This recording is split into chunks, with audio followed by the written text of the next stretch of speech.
All right, everybody, it is 6 p.m., so we'll call the meeting to order and get started. When you're ready. Mayor Holland, Here. Commissioner Finch, Here. Mayor Pro Tem Messer, Here.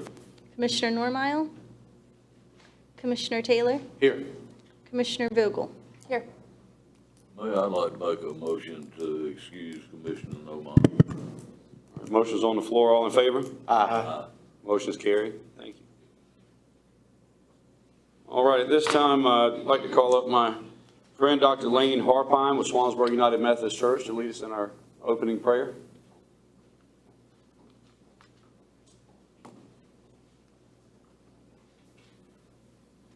Thank you, Mayor. Thank you, Mayor. Appreciate it. Will you please bow and join me in a word of prayer? Let us pray. Dear gracious, loving God, we pray tonight that as you carrying us through this meeting and use where we find our strength, and we pray for harmony and limited discord. Help us to stay attentive, and we ask that your direction be in everything we say and that we do. Help our leaders to make beneficial decisions and let the meeting be a productive one. We ask for your direction. We're here to discuss topics that will benefit the people in our community.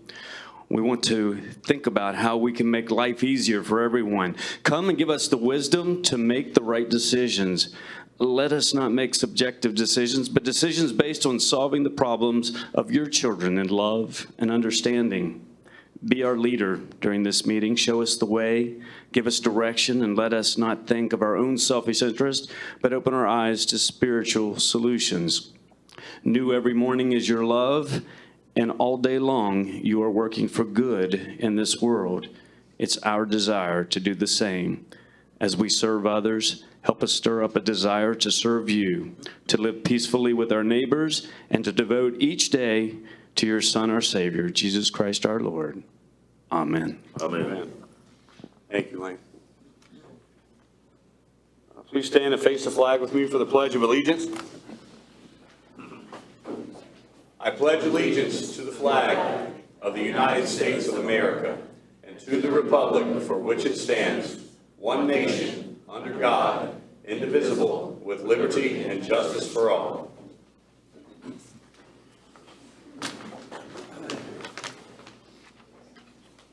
All right, item number 5 would be the adoption of the agenda. Is there a motion to adopt? So moved. All in favor? Aye. Motion is carried. Item number 6, we'll have the introduction of 2 new employees.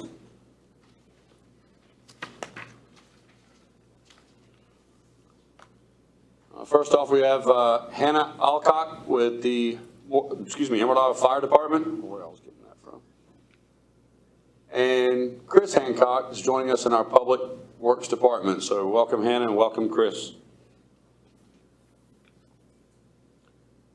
And this time we're going to invite Fire Chief Billy Mathias up, and Mr. Zatt, will you take it from here? Well, I'm speaking in pauses tonight for some reason. 100%. Chief, so tonight is a fine opportunity. I'd ask Deputy Chief Askew or Assistant Chief Askew to be with us here this evening as he comes forward, and he's been extremely helpful and dedicated to our department as well. So. Ladies and gentlemen, for those of you that have been in Emerald Isle for quite some time, we've had a long-standing fire department and a chief in Bill Walker. And upon Chief Walker's 36-year retirement, which occurred in May of 2023, these 2 gentlemen have helped us stable the course and continue to improve. And what was your last title before this one prior to interim? Fire Marshal Ocean Rescue. Fire Marshal, Ocean Rescue, everything from chief, dishwasher, all the way through. We've had the privilege of Mr. Mathias being with us for over 17 years. And through that 17 years of service, has pursued his undergraduate degree, his master's degree in fire service and emergency services, and has done a tremendous amount to give back to Emerald Isle.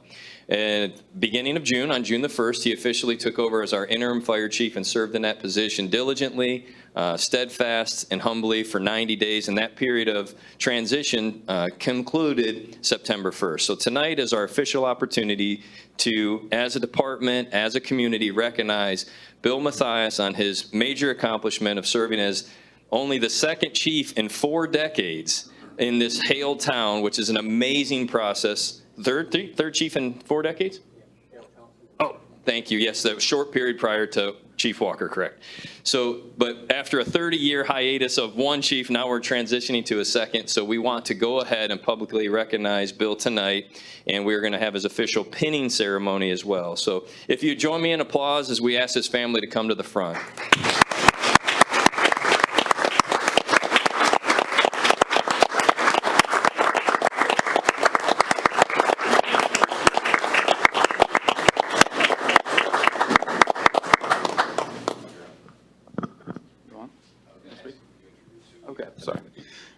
This is Savannah Brown, my girlfriend, and this is my youngest son, Deacon Matthias. He is 7, not 17. So these 2 fine members of his family are going to help pin him as we are now recognizing him officially as the next Emerald Isle Fire Chief. So if you will, please join us.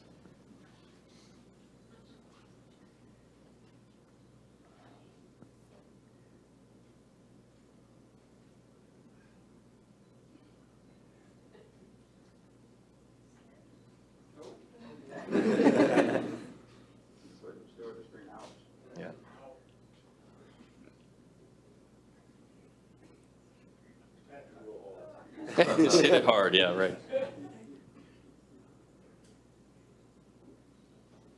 Thank you. So ladies and gentlemen, on behalf of the town of Emerald Isle, the entire Emerald Isle Fire and now combined EMS services, we'd like to present you tonight with your next incoming chief, Chief Matthias.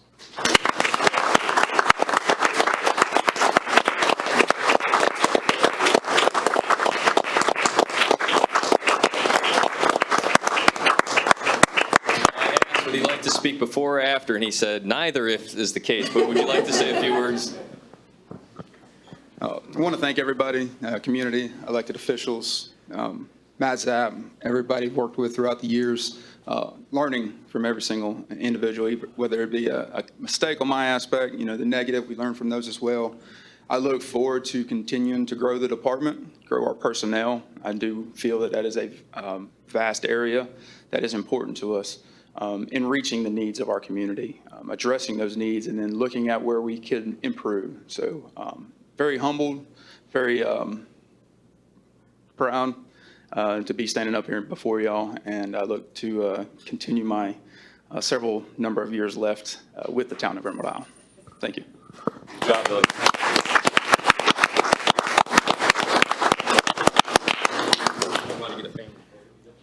Congratulations, Chief.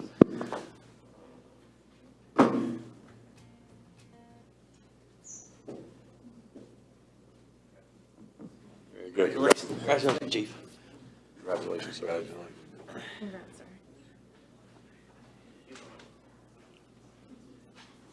Very good.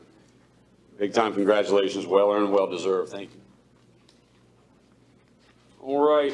Item number 8 on the agenda will be our public announcements. It is time for our public announcements. First up is the Emerald Isle Fishing Tournament on Saturday, September 16th. You can go to eifishingtournament.com to find out more information. Fish on. There you go. Get ready for your chance to win. Join us for the Emerald Isle Fishing Tournament on September the 16th. There's something for everyone with a boating and surf division. Everyone is invited to our public auction and barbecue dinner at the Islander Hotel and Resort. This event supports our local scholarship program and dredging. Special thanks to the Real Outdoors and Tractor Country and all our sponsors. Scan the QR code or visit eifishing.com for all the exciting details. Mark your calendars for September the 16th for a day filled of fishing, great memories, and your chance to win. The next Police Educating the Public event is happening on September 19th from 10 to 11 a.m. in the Town Board Meeting Room. And happening on the same day in the evening is the next Golf Cart Advisory Committee meeting from 5:30 to 6:30 p.m. Then on Saturday, September 23rd, our free beach music festival takes place. This event is held on the beach at the Western Ocean Regional Access. Make sure to go to our website to find out more details.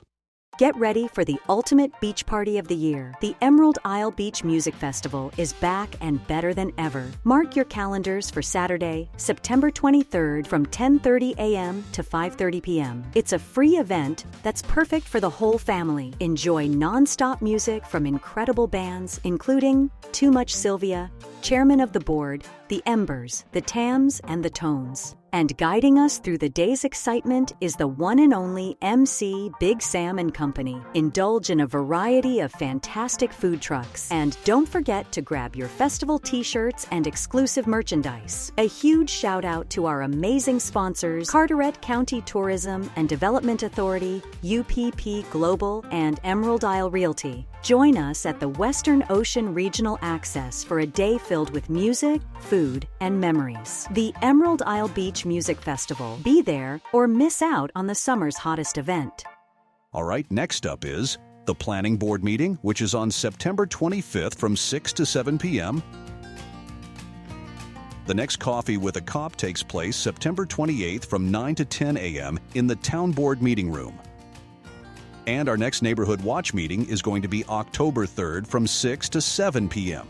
All right, now for some exciting news. Introducing Sunny, the sea turtle. We're thrilled to introduce our new cartoon character, Sunny the Sea Turtle. When families visit participating restaurants, they will find a QR code on the kids' menu. Once they scan the code, they will watch a fun video featuring Sunny the Sea Turtle sharing important beach safety tips. After watching the video, the kids can inform their server that they are beach heroes. They will receive a surprise from a treasure box as a reward. Sunny is voiced by the talented Wanda Martinez in our Parks and Recreation Department. We're happy to announce that Shark's Den is the first restaurant to join us in this exciting mission. Welcome to Emerald Isle. Let's join our fun-loving friend Sunny the Sea Turtle on an exciting journey of beach safety. Hi everyone, I'm Sunny the Sea Turtle, and today we're going to learn all about the beach warning flag system. These colorful flags are like messengers from the ocean. Look at this bright yellow flag. It's saying, hey, be cautious. There might be ocean hazards even on calm days. So if you're swimming, always watch out even if there's a yellow flag. Safety first. And here's a serious flag. If you see a red flag, it's better to stay out of the water and play on shore. Smart move, right? But guess what? When there are two red flags together, that's like a big stop sign for the ocean. Double red flags mean the ocean is closed for swimming. Let's stay safe and have fun on the land instead. And now the rare purple flag. If you spot a purple flag, be cautious. Jellyfish and other creatures might be around. So my beach heroes, always pay attention to these colorful flags. They're like our ocean pals, keeping us safe and happy. Have a great beach day, and remember, safety first and fun forever. Thanks for joining Sunny on this beach adventure. Please tell your server that you are a beach hero and receive a special prize.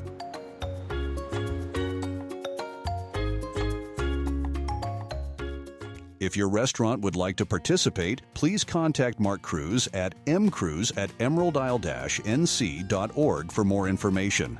Registration is open for the 2023 EI Christmas Parade. Mark your calendars for the 2023 Emerald Isle Christmas Parade, which will be held at 2 p.m. on Saturday, November 25th.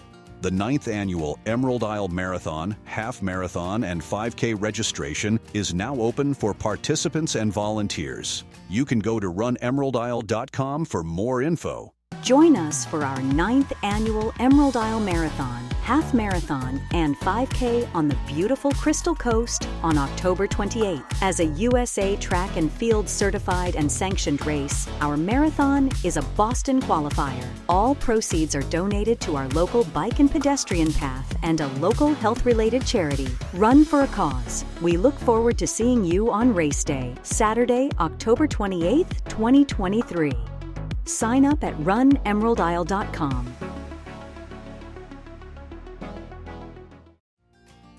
And finally, our next Board of Commissioners meeting will be on October 10th from 6 to 7:30 p.m.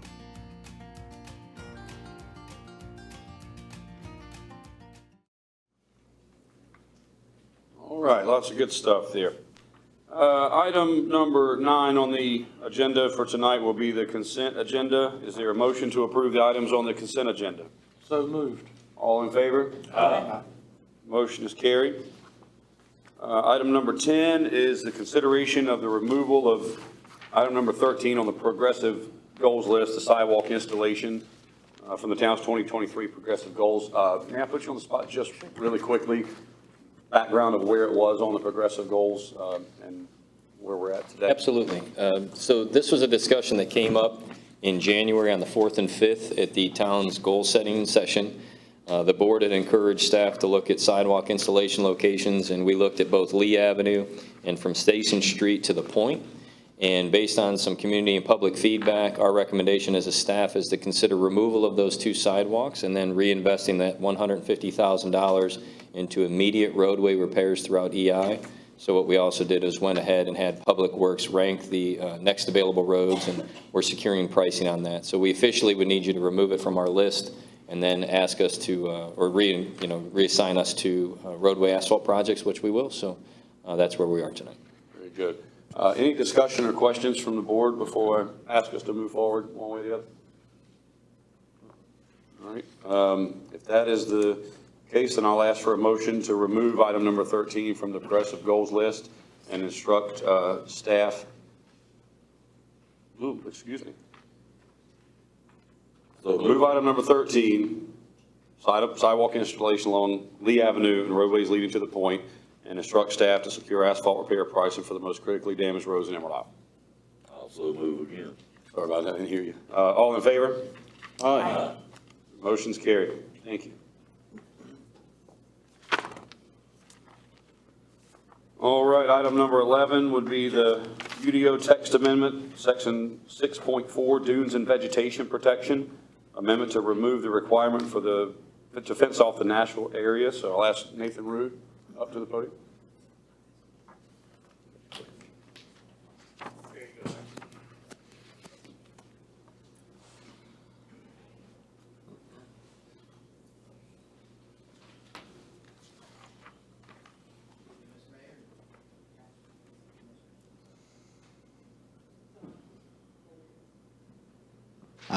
There.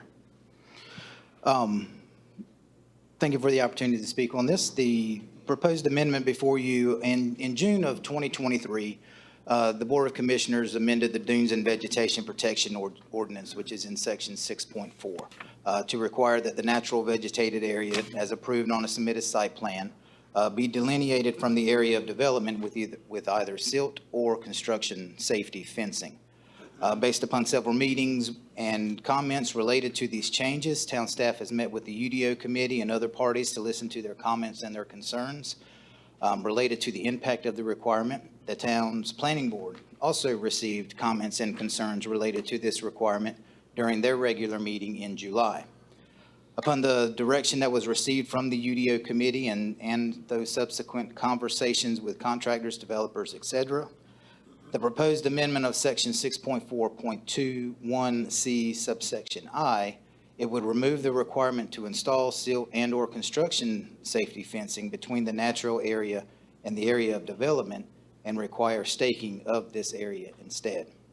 The request also amends Section 6.4.21C II by changing the section from fencing to verification, and requires verification of delineation before the commencement of land disturbing activities versus construction as currently written.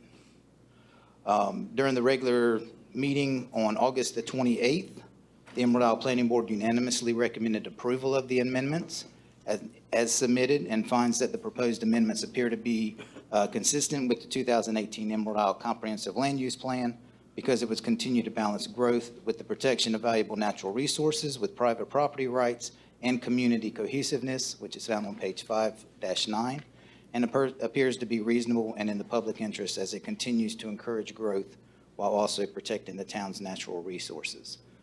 Submitted before you have a copy of the proposed amendment.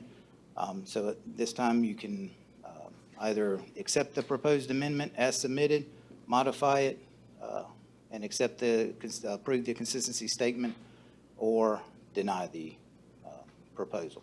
And there's also, you can table it for further discussion, should you need to. All right. Before we go into public hearing, does the board have any questions for Mr. Root? No? Just some clarification on changing the section from fencing to verification and requires verification of delineation before the commencement of land disturbing activity. That's to mean the planning department verifies that there is staking in place if we happen to move forward with that language. Correct. That would require a scheduled inspection that they would have to schedule. Understood. Thank you for that. Any other questions for Mr. Root? No, Mr. Mayor, I'd like to make a motion. We have to have a public hearing first. Okay. Correct. Sorry. And we need a motion for that, correct? Do we have a motion to open the public hearing? So moved. All in favor? Aye. All in favor? Aye. All right, well, now the public hearing section of this particular agenda item. If you signed up for general public comment, you'll have your opportunity for that a little later in the meeting. If you have anything pertaining to this particular ordinance now, you can come up to the podium. If you signed up or no one signed up, by show of hand, we'll have you up to the podium for your 3 minutes. Mr. Browder?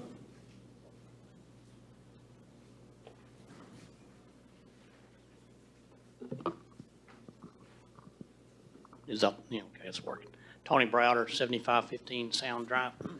I just got wind of and read through the amendments, and I don't have any problem with that. I had problems with the way it was originally done, as I stated in here, that it was gonna, with the engineers and stuff, was gonna add all kinds of monies to it, and plus time delays, so I'm glad something like that's been done, moved forward. But I did notice when I was looking at this amendment text, that down toward the end, I think item D or whatever, it looks to me like the way the wording is as long as you meet the 35%, you can do whatever else you want in the rest of the lot, which kind of seems contradictory to A and B, which says you're supposed to work to minimize impacts to topo and vegetation. And I was just wondering if anything's going to be looked into as regards to that. All I had to say tonight. Thanks. Thank you, Tony. Anyone else? Yes, sir.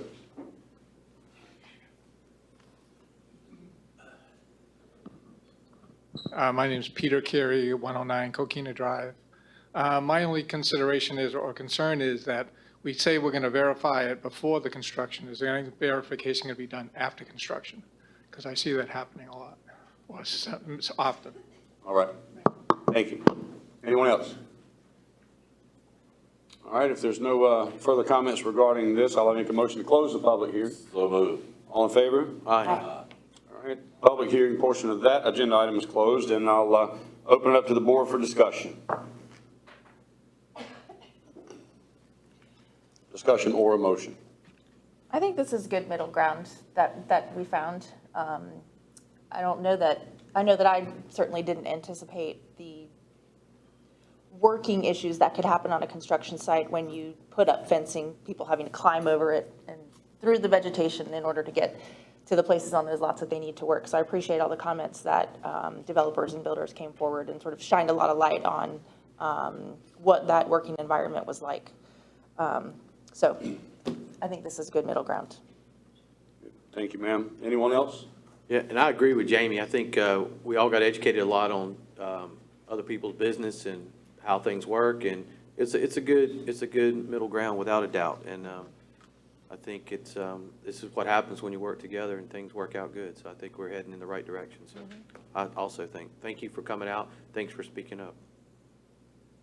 Any others? No, but Mr. Mayor, this time I'll try it again. I'd like to make a motion to remove the requirements for the installation of the silt fencing or other construction materials and use the staking of that area instead. And this is per section 6.421CI. All right, motion's on the floor. All in favor? Aye. Any opposed? Motion's carried. All right, item number 12, regarding the UDO Text Amendment, section 6.3 regarding stormwater management. And it's a possible amendment to exclude the requirement for professionally drafted plans outside of the special flood hazard areas. Mr. Rue, if you would, carry forward. Thank you again, Mr. Mayor. So again, this particular ordinance in December of 2022, the Board of Commissioners adopted as part of the Unified Development Ordinance updates the requirement that all stormwater design plans were to be professionally engineered. They were broken down to small residential projects that were under 10,000 square feet of land disturbing area, or large residential projects that were 10,000 or more, as well as commercial and industrial and multifamily. As a result, services for third-party engineering firms were also secured by the town to provide review and comments related to these submitted plans to ensure they complied with the requirements as outlined in Section 6.3.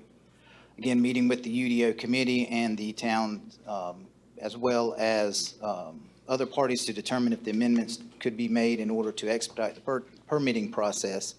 The planning board did discuss this as well in their regular meeting of August 28th, 2023. And I did have a PowerPoint presentation. There we go.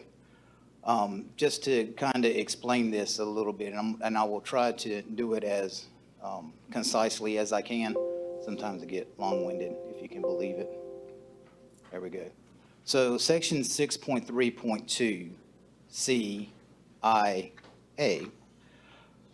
basically states in there, as it is, as I was explaining, that all on the left, the existing for small residential projects, then all of those that are 10,000 square feet, they would require professional, registered design professionals as described in another section, which basically describes what those design professionals would be. The proposed amendment would, this particular section would remove that requirement and state that the stormwater management plan required under this subsection shall be designed and sealed by a residential registered design professional as described if the property is located within a special flood hazard area. So in comparison with the existing amendment and what is proposed, is one is going to remove, there's a grammatical error that adds an extra 4 in there in both I and II. So with the new amendment, it only requires registered design professional for small residential projects if they are within a special flood hazard area. By definition of our ordinance, a special flood hazard area is the land in a floodplain subject to 1% or greater chance of being flooded in any given year, as determined by Section 6232, which is basically determined by FEMA. So what are special flood hazard areas? So glad you asked, and I do not mean to inundate you with flood talk. I really do not. So within Emerald Isle, these are the categories that are considered special flood hazard areas. Zone X, where there are no flood requirements. Shaded X, where there's a 0.2% chance for flood hazard, there's not really any requirements for that.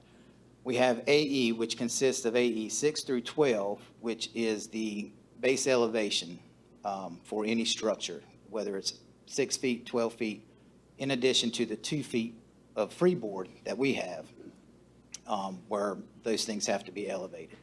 We also have Coastal A, which is delineated by a line that they refer to as LMWA, limit of moderate wave action. And then we have VE. Your VE zone is your strongest. This is where your breakaway walls come into play. This is where your downstairs is limited to your downstairs is only for limited storage, access, and parking only. Now, just to give you a few examples of some of the areas within Emerald Isle, this is considered a special flood hazard area. This is towards the end of Coast Guard Road. Your colors delineate those flood zones. The green that's at the bottom is the VE, the yellow is that 0.2 or that shaded X, and the blue is your AE zones. In that same area, these are the properties that the town has been, did a research to show that these are the vacant properties. Roughly, there's about 33 lots that are on there that have not been developed. With the amendment, 28 of those lots are either in that 0.2% or not within a flood zone. So 28 of those lots would not be required to have that registered design professional if the amendment is passed. Another area, this is along kind of Emerald Drive, Live Oak, I think Loblolly is in there, and a few of those streets. Again, yellow 0.2%, shaded X, and blue AE. This illustrates approximately 25 lots that are vacant. 22 of those lots, if the amendment was approved, would not require engineered stormwater plans. But also, if these lots in these zones, whether they are vacant or whether they are demolished or torn down, or there is what's defined as substantial improvements, then those would fall under those categories for flood prevention. With the proposed amendment, it's not going to remove the Emerald Isle reviewing these by a licensed engineer.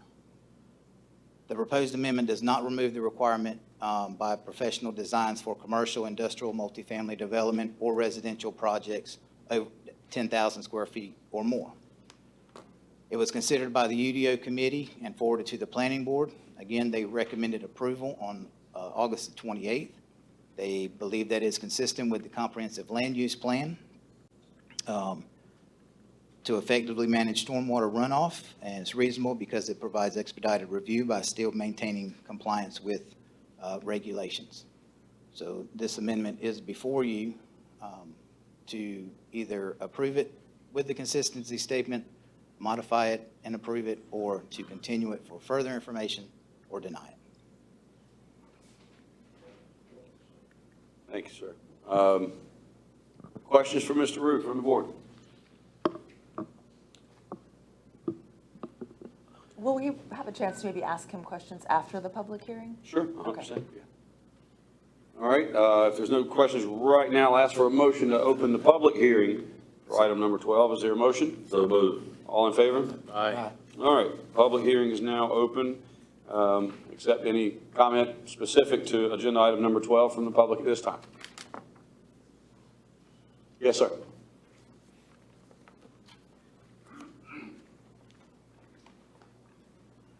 My name's Greg Hall. I'm owner of Ace Builders here on Emerald Isle. And Nathan, you did a good job of really explaining this, but I just want to be clear on what's being proposed here. Are we saying that X and shaded X would not require an engineered stormwater plan? Are we still saying that if we're in X or shaded X, we need an engineered stormwater plan? It's my understanding if it was X or shaded X, then this amendment would remove that requirement, correct? Anyone else? All right, so there's no other comments from the public. I'll ask for a motion to close the public hearing. So moved. All in favor? Aye. All right, public hearing is closed, and now I'll open it up to the board for discussion. And Nathan, if you would be on standby for any questions from the board, that'd be great.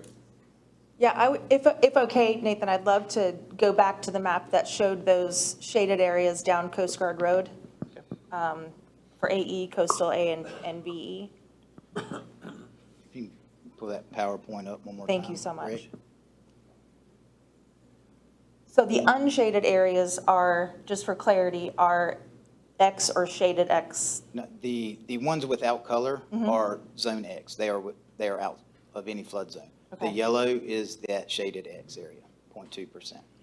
And there are undeveloped lots or potential lots that could have tear downs and be developed that abut those areas, correct? Correct.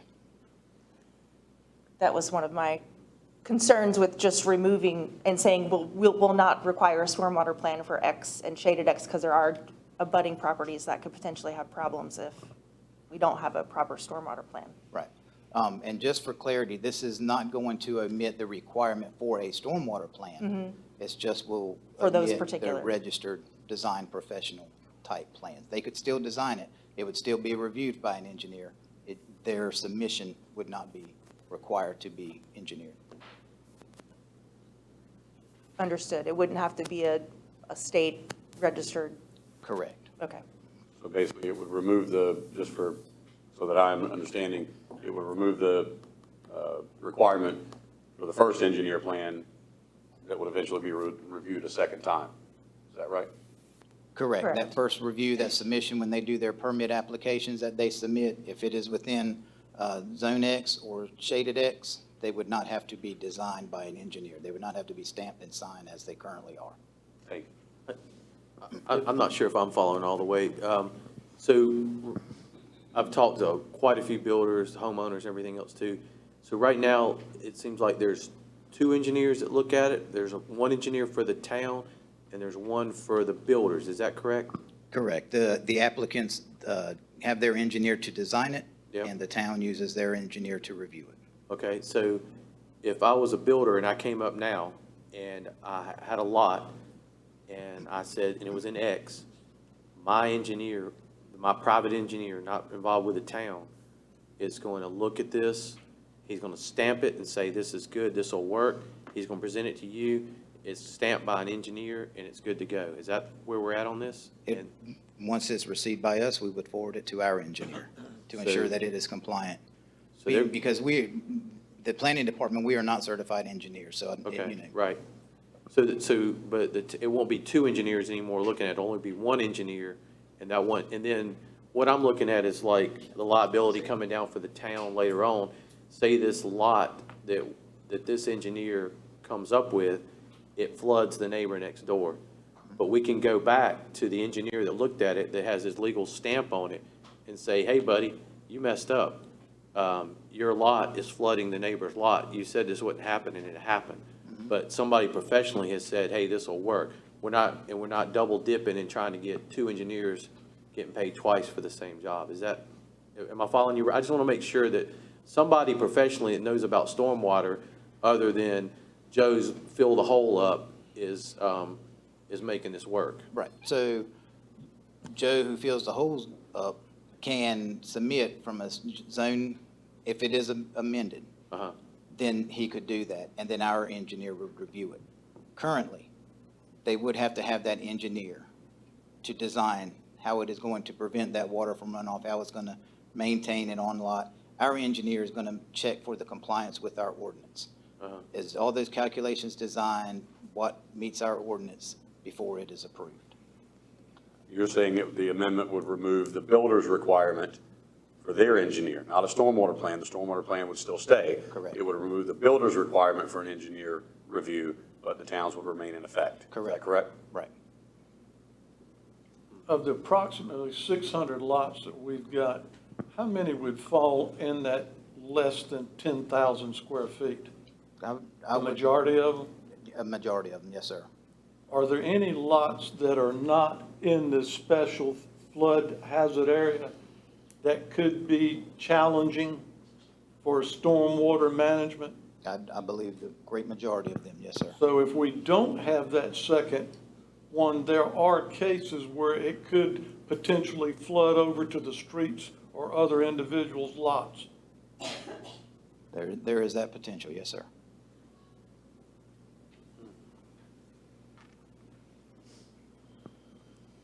I've been doing a lot of research, and it's not uncommon for developed coastal towns to require professional stormwater plans for developed or lots that are going to be developed, or if a new house is going to be built on it, for it to be done by a professionally state registered, engineer. It's not uncommon in North Carolina. I've done a lot of research.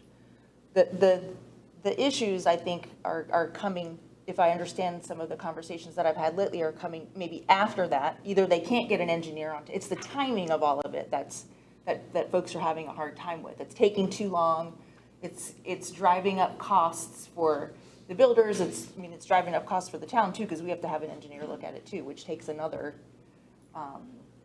time frame. So I don't know, I'm just not there yet. With the spirit of intent initially was of approving it the way that we approved it, if I remember correctly, was stormwater is a huge issue. Yeah. Even on small storms, we can have a bad rainstorm, and we've got a couple days of issues that Matt and team has to go out and hit the ground running at 5 a.m. So I'm sorry, I'm just rambling now, but I just wanted to remind everyone, the initial spirit and intent of it was to protect the longevity of, we're looking at the next 10 to 20 years of stormwater issues. So. Mayor, Yes. these are just broad brushstroke stats for the people in the room. When we worked through this over the last 18 months, there's approximately 7,000 lots in Emerald Isle. There's nearly 6,500 of them finished out, which leaves us less than 600 to build out that do not currently have a structure on them. And if you can go back to the slide that shows either of your examples, the one on Coast Guard or the one at the other end of the town, when you show the individual lots.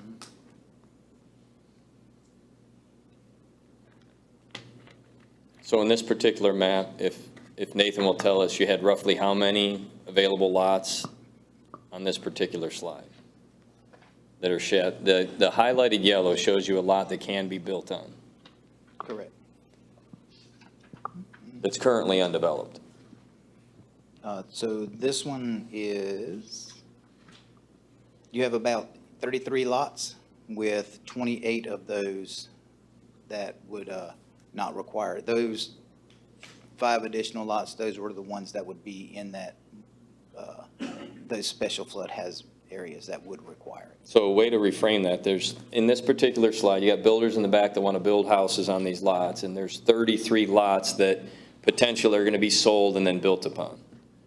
Prior to this rule change, which was January of this year, the builders in the back of the room would have tried to develop their own set of plans and bring those plans in, and the town of Emerald Isle's planning department was expected to approve those based on a 2-inch rain event or storm event. We, at the UDO level, the group, if you can leave that slide up, please. That UDO group said, well, there's 33 lots here. They're all touching and adjoining other homes of infrastructure. The people that are in this room reside around those yellow lots. The problem is, these lots, if they were the pristine and favorable lots, would have already been purchased and built upon. So there's innately problems or challenges. They're not unbuildable by any means. They're fantastic opportunities. But we don't have an engineer on staff.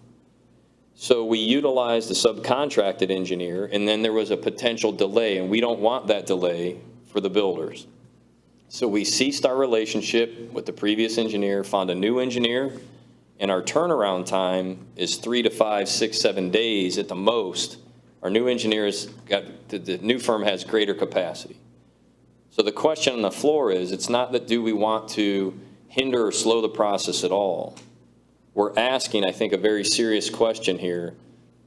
With these challenging lots that remain, should someone that's not a licensed engineer develop this preset of plans and bring it to the town staff for review? Because as your manager, I will share with you that we need to have an engineer on our side reviewing it, as Commissioner Taylor indicated. We currently are utilizing a subcontractor to keep our cost and our staffing low. We went to market and tried, we've had interviews. The estimated cost to bring a full-time engineer on the low side is $135,000 annual. The high side would be north of $150,000. We don't want to increase costs for the tax base, but we want to make sure out of the $3.1 billion of infrastructure we currently have in position that we're doing justice for the new homeowner that's going to be buying and investing in Emerald Isle and the legacy owner investor that's already here. So this is a challenge. We're not trying to hinder development, nor are we trying to pass costs to the builders or the homeowner. We just want to make sure that when a new home goes in on any one of those 33 sites, whether they're in a labeled high-risk zone or not, that they're managing their stormwater to the best possible opportunity for their own home and all of their adjoining neighbors.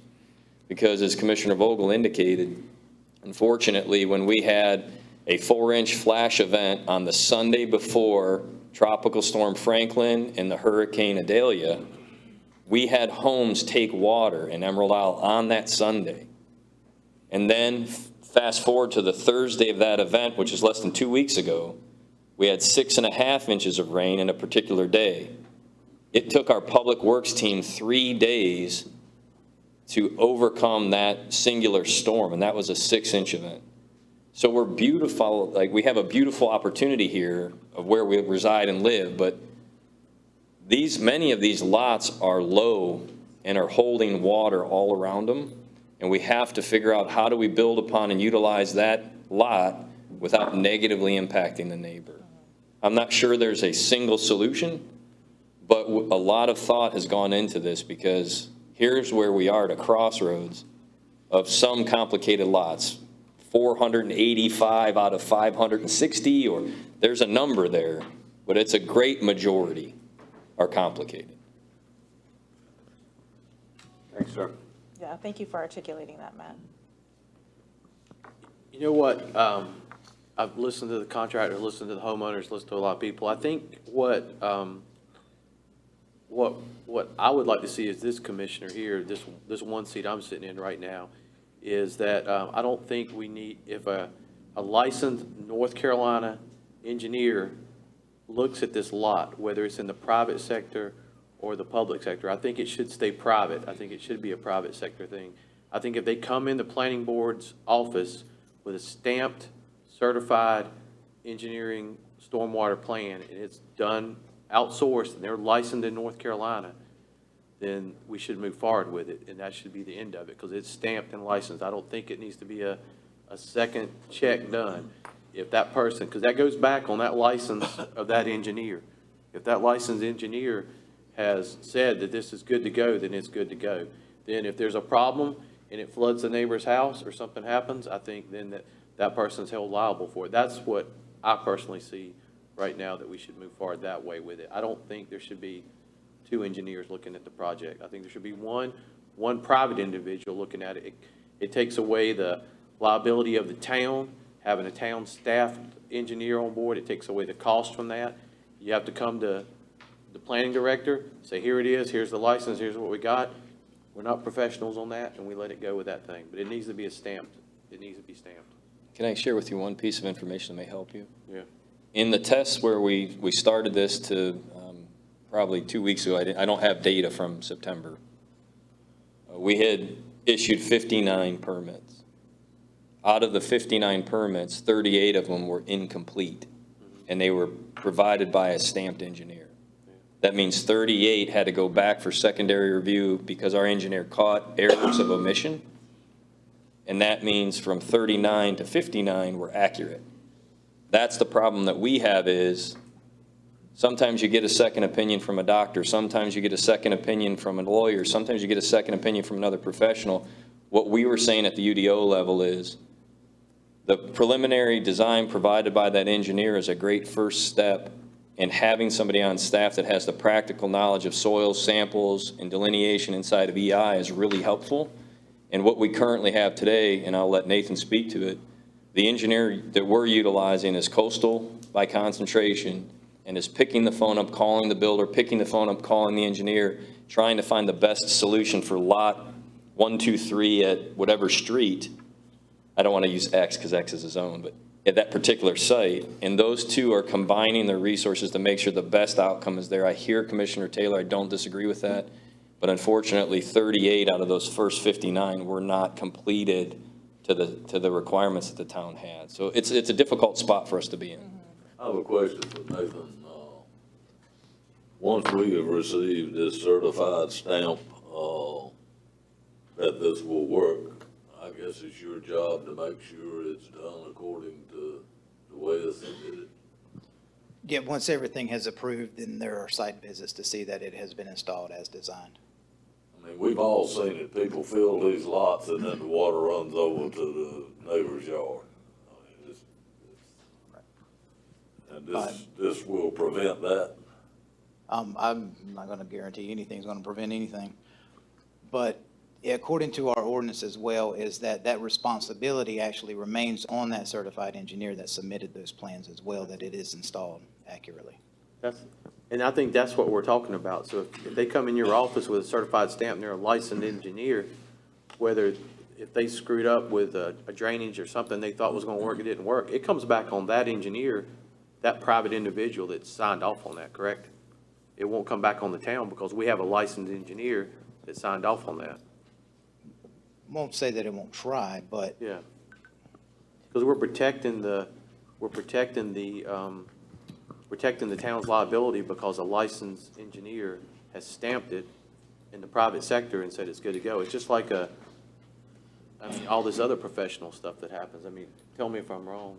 No, certainly help, but wouldn't ensure that the town wouldn't. Yeah. Or have some liability.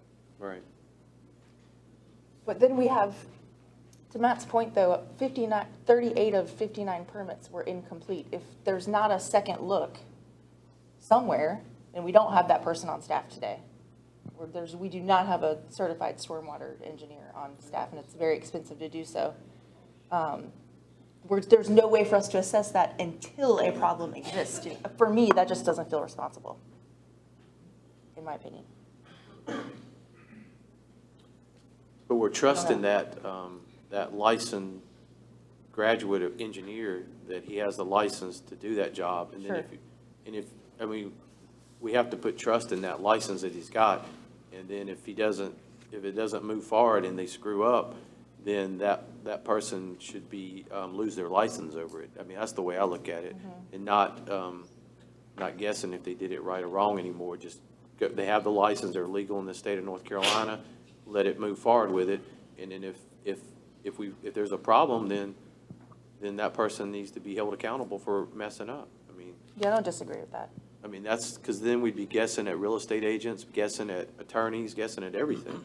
I think as long as they hold the credentials, then they're held accountable for what they do.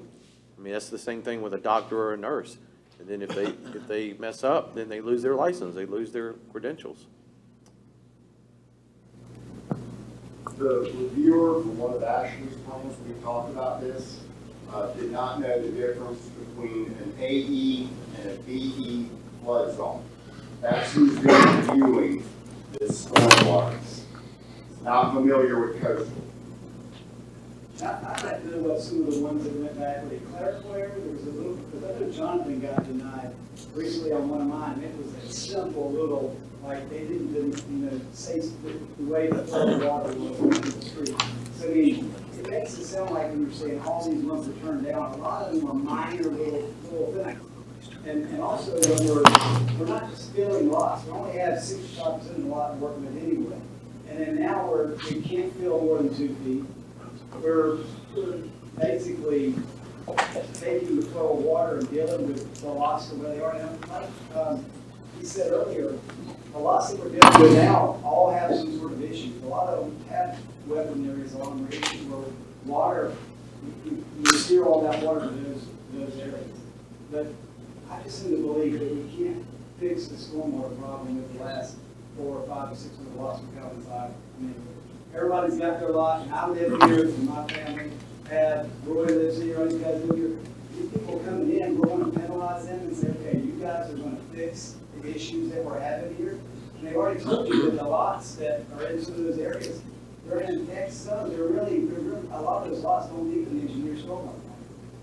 I'm going on one now, and it's just ridiculous. You got underground storage tanks. Well, guess what? Nobody's monitoring those. 4 or 5 years from now, they're going to be filling up. We won't have problems. So, but we don't need engineers looking at it. Appreciate that. I'll give it back to the board. Thank you. No, you're good. Thank you, sir. I got a question. Yep.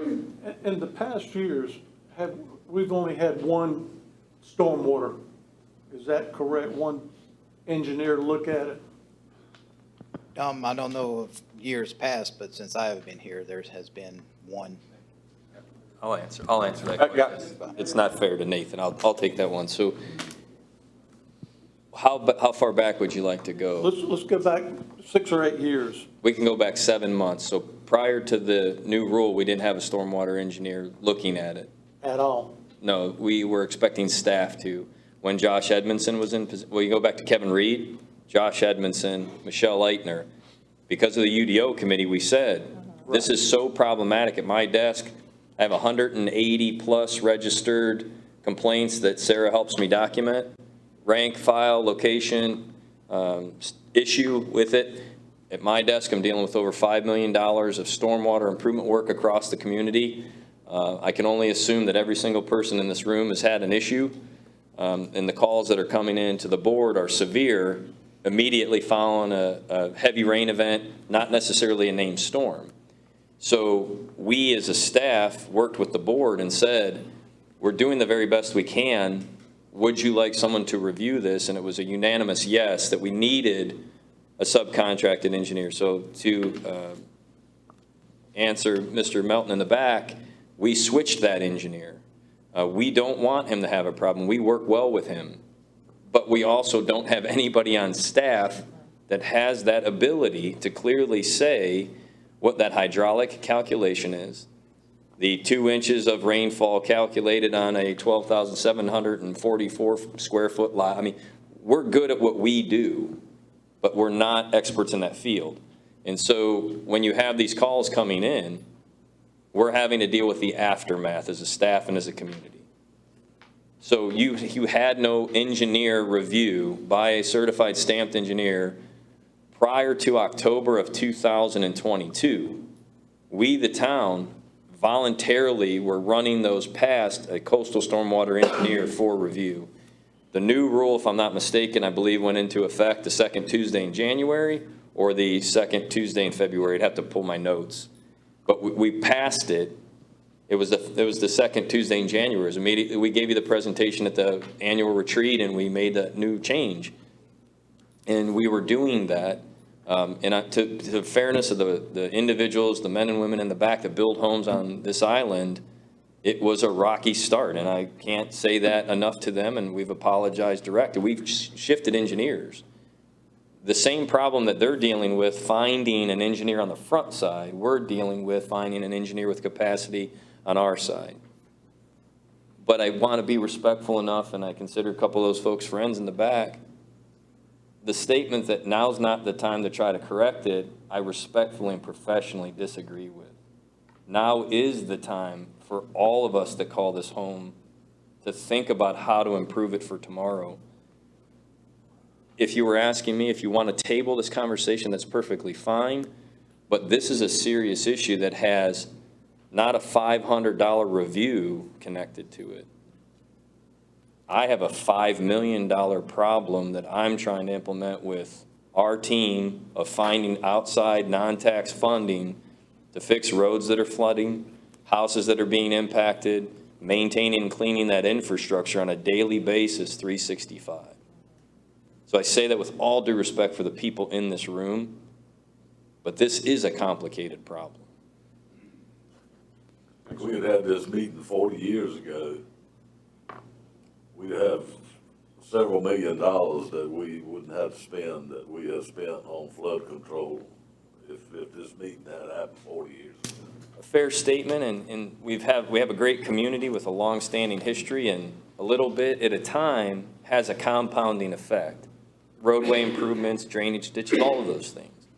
But please know that we're not in a position to penalize anyone. We want to protect those that are already existing, as well as those new people we're inviting in to fill in one of those yellow squares on the map so that they're not having future problems as well.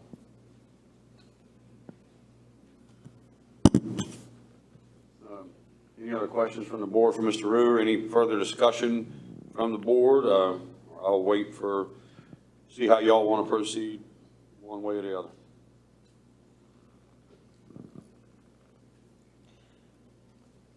I think that just for me and the research that we've done and the many hours that we spent on this conversation prior to getting to the vote on this in January, because there was a lot of work that went into that. And I'm hearing everyone, and Matt is spot on. It is a very complicated issue.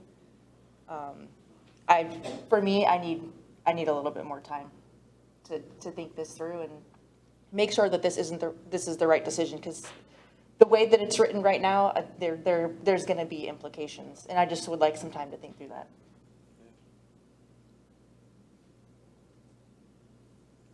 All right. If there's no more discussion, we'll table the conversation. Do I need a motion to table the conversation?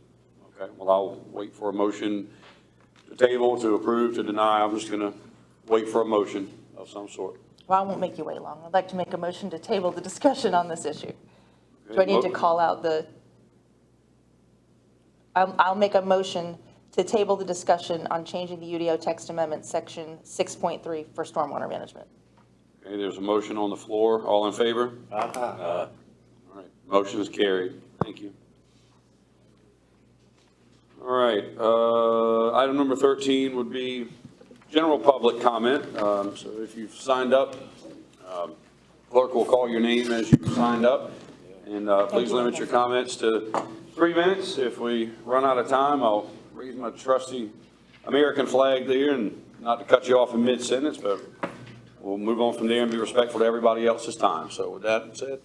Joyce Rowe.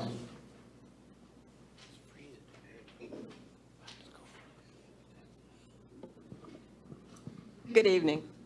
My name is Joyce Rowe, and I live at 104 Pelican Court. I am addressing the board tonight really on 3 different issues that I think are really important. Not as much important as the stormwater, but they're really important to me. And it has to do with our street, a dead-end street leading to our property. There are 3 concerns. Number 1, the street is not extremely wide. In fact, it's very narrow. Meets code, but it certainly doesn't exceed code. And our neighbor came along and put up a barrier all along the edge of the road. So there is absolutely no shoulder at all. Last week, 3 different people came in and parked on the road to do work. And when you look out, there's almost no space left. If an EMT had to get through there, they couldn't. That's an issue. And it may not be a stormwater issue, but it's certainly a concern for me. The second point is, when you turn down that road now, there's no room to turn around because there's no shoulder. So vehicles must back out. I watched the Simmons & Simmons garden truck the other day because he does it all the time. He's never had enough room to turn around. But what they do is they put 2 individuals on the back of the truck, and one looks down the other road to be sure nobody's coming, and then they pull out. Well, you know, that other road has a lot of preteens and teenagers on skateboards, on bicycles, on scooters, and every one of them have an attachment in their ear. I'm sure you've seen those. I think they're radios. But they don't hear vehicles coming out of that road when they're in reverse. And the driver can't see down that road. You don't see anything until you get to the end, past the stop sign. This is a real issue, and I do believe a child will be hurt if something is not done. The third issue, though, I think should be of concern to the board, and I think it should be of concern to residents. I learned how the process worked for our neighbor to get this approved. From what she said, and I'm only going by that, she called town hall and talked to Mr. Zapp, explained she wanted to put up a barrier on the road, and would there be a problem? And he said, no, he would okay that, but need to check with the fire department.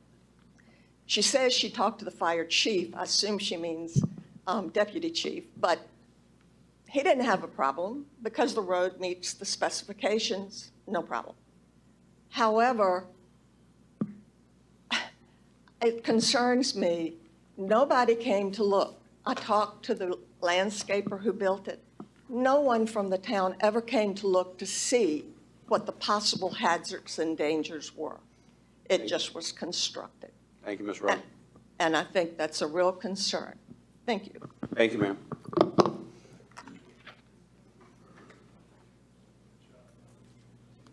Yes, ma'am. Colin Rowe. Okay, we're playing tag team.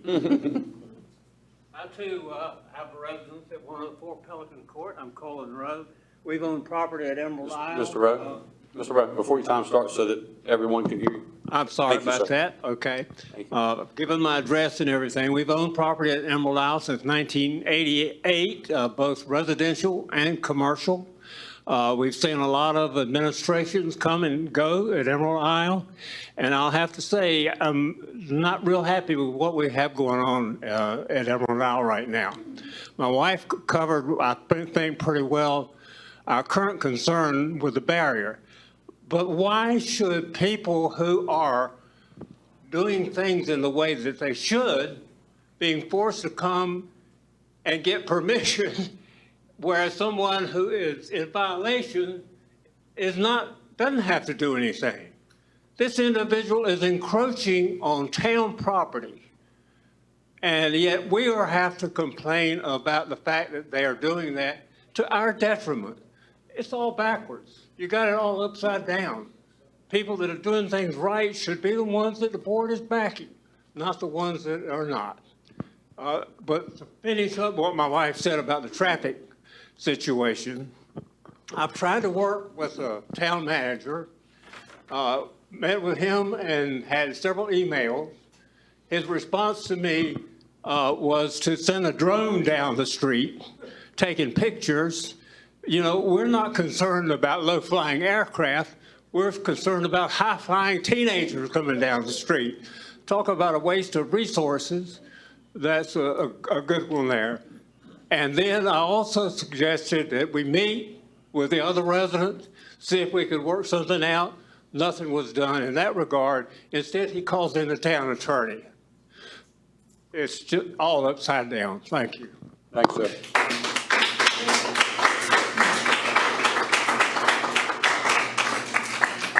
Yes, ma'am. Michael Westbrook.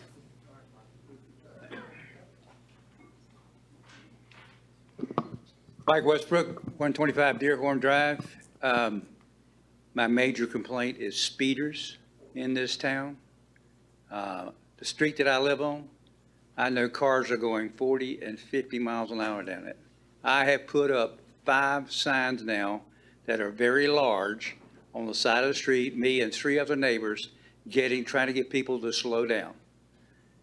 I think our police department would be better off tracking speeders than putting tickets on golf carts. I really do. I personally have gotten a ticket from a golf cart for no reason whatsoever that I can see. I was on the golf cart, worked with the golf cart steering committee about getting some of this process done, that with Mr. Zapp. But speeders need to get to slow down. I've lived here, and this is my 5th year, and I've yet to see anybody pulled over for speeding in this town. Never. I'm sure it happens, but I've just never seen it. So my suggestion is to look at it from your standpoint. You need to change the speed limits. 45 is too fast coming off the bridge when you're trying to turn left on the Coast Guard Road. Every place on the island is 35 except for here. Every place. That includes in in Atlantic Beach, where you've got 4 and 5 lanes going through there. We have twice the population that Atlantic Beach has.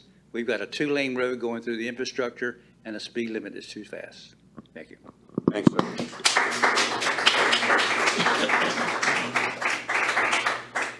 Yes, ma'am. All right. That will conclude the public comment section of the meeting. Appreciate you all coming out. I appreciate all of your comments. Now, item number 14, I'll ask for comments from our town clerk. Town attorney. Yes, ma'am. The situation at Pelican Court, I just would like to advise the board that the town manager has visited that site on several occasions, as have the police chief, or the police department at least, and Chief Matthias, and they have all determined that there is no hazard that would prevent EMS personnel or any other emergency personnel from accessing the site. Okay. Thank you, ma'am. Yes, sir. Is that? Yes, sir. Normally, I don't address the concerns from the podium because I believe that each of our residents have the right and ability to share their opinion. Regarding Mr. and Mrs. Rowe, for the record, for everyone in the room, they did call town hall, and I scheduled an appointment. I believe it was even the same day with Mr. Rowe, sat and met with him face to face. Heard his concerns, he voiced them to me. I made an immediate call to the deputy fire chief, and this was a Thursday, I think at 2:30. The deputy fire chief met with Mr. Rowe the next morning at 9 o'clock a.m. or 8:30 a.m. at his household per his request. We toured the exact site. I've met with Public Works, the Simmons & Simmons trash truck drivers, the police department, all of his adjoining neighbors, answered all of his questions. And unfortunately, I believe the situation is his neighbor doesn't want them backing into his driveway, and they put a chain across the driveway to stop that action. With all due respect to Mr. and Mrs. Rowe, they've had a fire at their home in Virginia, which I believe, if I'm not mistaken, is one of their 3 properties. I hate to hear that they've had that happen. He said to me, "You don't know what that's like." And I said, "I did. I had a fire in 1999. I know exactly what that's like, and my heart empathizes with you on your structure in Virginia." But the fire chief has come to the home. The street is the same width it has been. The only change is the road blockade at the neighboring home, which I believe, if I'm not mistaken, is the rub. When I spoke to all the other adjoining property owners, we had the same conversation. They're trying to resolve it within their neighborhood. Speaking to the drone, we even went one step further and had the drone fly the exact pattern in the event that there is an issue to show there's no obstructions. We went above and beyond. So I'm sorry that the answer that he's looking for, we can't give him. But I think Mr. Rowe and his adjoining neighbor could probably resolve this concern. So for everyone in the office, we would love to hear from you. We'll gladly meet with you. We'll go to the site in question. But at this particular point in time, I can't resolve his problem, which is why we had the town attorney opine on the fact that there is not an obstruction there. That's all we've done. If there's anything the board would like us to do, or if I can reach out to him again, I'll gladly do it. And if anyone on the board would like to visit, we'll take you to the site as well. But I think this is just a neighborly confrontation, and it's unfortunate. I'm sorry we can't help him. Thank you. All right, we get comments from the board. Commissioner Taylor? Yeah, I just have a question, going back to the road that we're talking about, not this road, but just roads in general. I was riding through and trying to get an idea, better understanding of the setbacks from where the pavement ends to the property line where it starts at. And is there anything, and I don't know this, and I'm asking the question and maybe doing some research on town staff's part, and maybe talk about it next meeting or something, or in private to find out more about it. But I saw quite a few locations where people had built fences and the fence was 4 feet back from the road line. And then I saw several spots where the fence was right on, if the pavement stopped, there was a post right there on the fence. So if you were to hit that with your car, and some of the posts were about this big around, and I understand they're trying to protect their yard, but to the same sense, if the post is only about 2 feet tall or 1.5 feet tall, and you hit that with your car, it's gonna do damage to your car if it's a 12-inch post, like looks like a telephone pole that's been cut down, it's only this tall. So as far as trying to protect roadage, if you're going down the road and running 20 miles an hour and you hit that, you know, it could be a lot of damage to it. And I understand they're trying to protect their yard. I'm not dealing with this property here, but is there something in our UDOs or something in our process where certain objects, man-made, like a telephone pole, for example, planted right beside the road, is that something that we need to look into a little bit more, or what should we do there, Matt? Yes, please.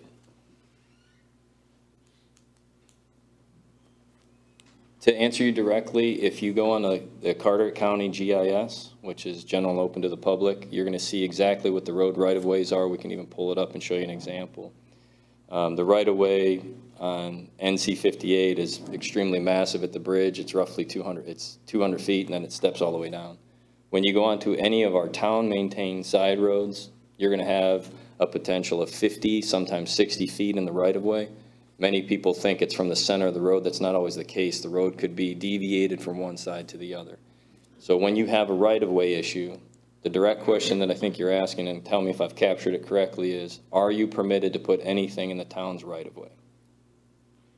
Not in the sense I'm asking, is an object that can that will not move if it's hit by a car or could damage to the individual if they run off the road. I'm talking inches from the pavement. I understand the exact question. So when I went to Mr. Rowe's scenario, true story, his neighbor was putting stone in the edge of the right-of-way because they're trying to deal with stormwater runoff. They also put post and rope in the corner, decorative, which many of us probably have here, post and rope with nautical style rope, and many people probably in the room have it. Technically, you shouldn't have it.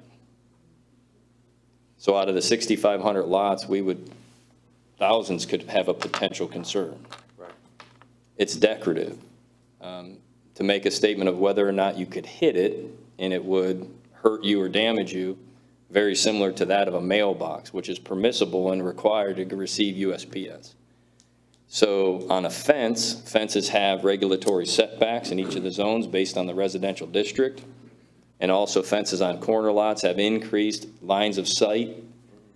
So fences are usually set back at that right-of-way line, but there will be decorative fences, which we have people labeled white picket fence, right? So some of us may have a picket fence at our house. But I think the question that you're asking is more of the decorative post and rope styles. Yeah, mine is more in the intent of a telephone post set up that's just there to stop people from running into your yard that's right against the concrete, right against the pavement. If you want, we'll gladly go to any of those sites and take a look at them. But there's 4x4s, 6x6s, there's decorative posts all throughout the community. Many of the intersections that I can think of are dominantly on Ocean Drive, where the T streets come into the Ocean Drive, because there's a lot of people cutting corners. You'll see that example down at the point where people are pulling up and tend to park in people's front yards. So what the residents have done is landscape buffering and also some post and rope. Okay. But I can't answer you whether or not that car is going to receive damage. But again, you're not supposed to concrete in your mailbox post either. That's an issue too. So, but there are setbacks. They're very standard. It's very clean. And by defined ordinance, you're supposed to stay out of that right of way. Or if you do improvements there, for example, if we were going to run these sidewalks on Lee or run the sidewalks down to the point, you can take the town has the right to put infrastructure there. So does water, electric, and stormwater. But most of the time, people will decorate and they will maintain that. But if we have to come through, we're not responsible for replacing. It's a difficult area. People assume it's theirs. They tend to mow and maintain it, but you're not supposed to put obstructions there that will cause harm or visual obstruction. Thank you, guys. All right, thank you for that. I appreciate that letting me have a few minutes there. Sure. And I want to real quick, just thank everybody for coming out. On a good note, got a lot of education from me tonight, just trying to learn a few things. One thing I'd like to remind everybody again is please come out this weekend. We're having a barbecue dinner at the Islander Resort. I'd love to see as many people come out. This meeting here would be great. We're doing that barbecue dinner for the fishing tournament. Everybody's welcome to come to it. Please come out and enjoy it. We're raising funds for scholarships for the local high school kids. Thank you for that little extra plug there I wanted to throw in for the fishing tournament this weekend. Mayor, I'm going to hand it back to you. Commissioner Finch? Lady has Very, very quickly, very quickly, please.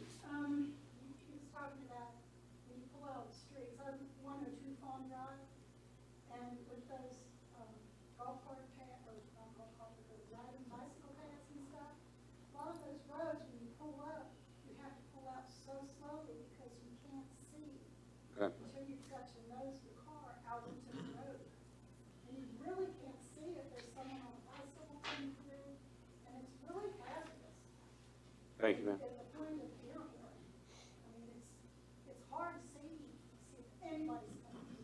Okay. If you identify any of those while you're out and about driving, please report it to our town staff. We'll send somebody out right away to address it. Yeah. Yes, ma'am. If you'll call or email the town office, we'll get on it right away. Thank you. Commissioner Finch? One thing I'd like to follow up on as far as what Mark was talking about, and this lady just brought this up. In the future, if you have a grievance or something that you're not completely satisfied, bring us a photo so we can see it during the meeting and have a better perspective of what's actually going on. It would be greatly appreciated and make life a whole lot easier for us to comprehend exactly what's going on. Other than that, I just want to congratulate Billy for being our new chief. I can't think of a finer individual to be looking after Emerald Isle. That's all. Thank you, sir. Commissioner Messer? Well, according to Commissioner Normiles, Emerald Isle GAM page today is Thankful Tuesday. And I would just like to say, I don't have a complaint about anything. And I'm thankful to have lived in Emerald Isle for 35 years. Thank you all for coming. Thank you, sir. Commissioner Vogel? Mark, best of luck at the fishing tournament. Big event. I know you look forward to it and put a lot of work into that, you and your team, every year. So best of luck. Congrats to Chief Matthias. Very well-deserved position for him. Sea Turtle Sandy was cute. I just have to call that out. I think one of the things that I stand on is safety in the community and ocean safety being number one. And I think educating through children is very, very important. And what a great initiative the town staff put together. If you have the Emerald Isle app, ensure you have push notifications turned on your Emerald Isle app. As flags change throughout the day, notifications come through that app to alert you of that, because it does take town staff sometimes time to get those flags changed throughout the day if ocean conditions change, and they do.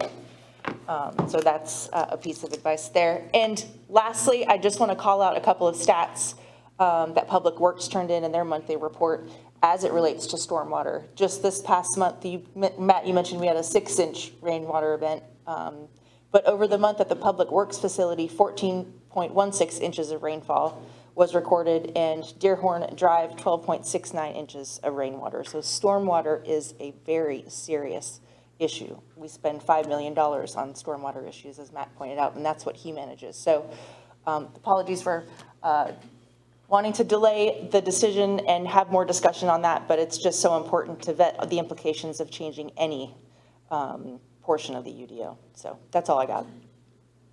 Thank you, ma'am. Congratulations, Chief Matthias. Sorry that we had to excuse Commissioner Normile tonight. I'll ask for continued thoughts and prayers, and pray that they come out on the most positive side of their family's life experiences right now that can be, and bid you all a good night. Is there a motion to adjourn? So moved. All in favor? Aye. Have a great night.